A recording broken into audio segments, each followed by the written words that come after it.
Welcome to தெய்வானே kitchen. இன்றைக்கி நம்ம என்ன பார்க்க போகிறோம்னா, சக்கரவள்ளி கிழங்கு வைத்து ஒரு சூப்பரான சாஃப்டான சுழியம் எப்படி செய்யுதுன்னு பார்க்கலாம் வாங்க. சுழியம் செய்ய தேவையான பொருட்கள் என்னென்னு பார்க்கலாம் வாங்க.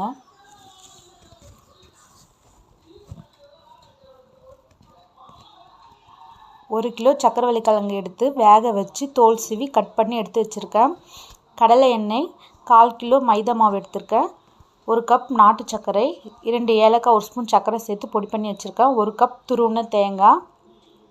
நாங்கள் எப்போதும் சமையலுக்கு துளிர் மரச்சக்கு கடலை எண்ணெய் தான் யூஸ் பண்ணுவோம். உங்களுக்கு வேணும்னா மேலே ஸ்க்ரீனில் தெரிய நம்பருக்கு கால் பண்ணி வாங்கிக்கோங்க. கட் பண்ணி வச்சுருக்க கிழங்க ஒரு மிக்ஸி ஜாரில் சேர்த்து இந்த அளவுக்கு அரைச்சி எடுத்துக்கலாம். அதோடு நம்ம எடுத்து வச்சுருக்க நாட்டு சர்க்கரை சேர்த்துக்கலாம்.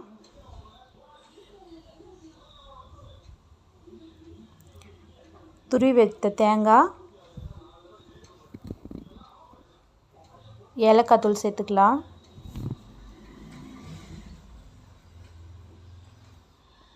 இது நல்லா கலங்கோடு சேர்த்து பிசைஞ்சு எடுத்துக்கலாம்.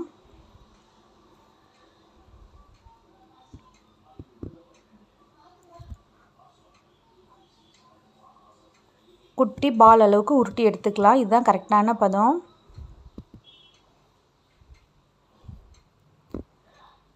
நாங்கள் ஒரு தட்டில் குட்டி குட்டி உருண்டையாக உருட்டி வச்சுருக்கோங்க.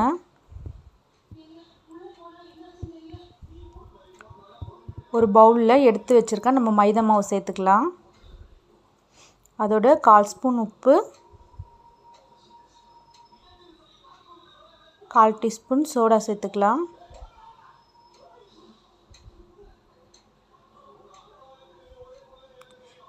தண்ணி சேர்த்து பிசைஞ்சு எடுத்துக்கலாம். தோசை மாவு பதத்துக்கு பிசைஞ்சு எடுத்துக்கலாம்.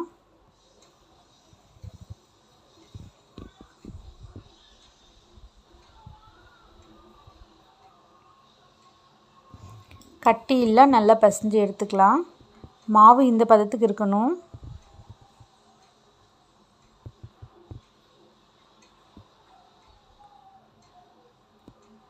இப்போ ஒரு கடாயில் எண்ணெய் சேர்த்துடலாம். எண்ணெய் சூடாகட்டும். உருட்டி வச்சுருக்க உருண்டையை மாவில் போட்டுடலாம்.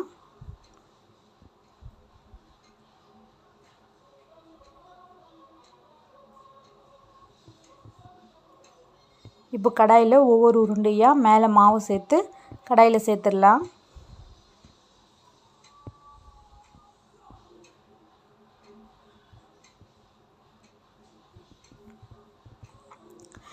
ஒரு சைடு வெந்துச்சு, இன்னொரு சைடு திருப்பி விடலாம்.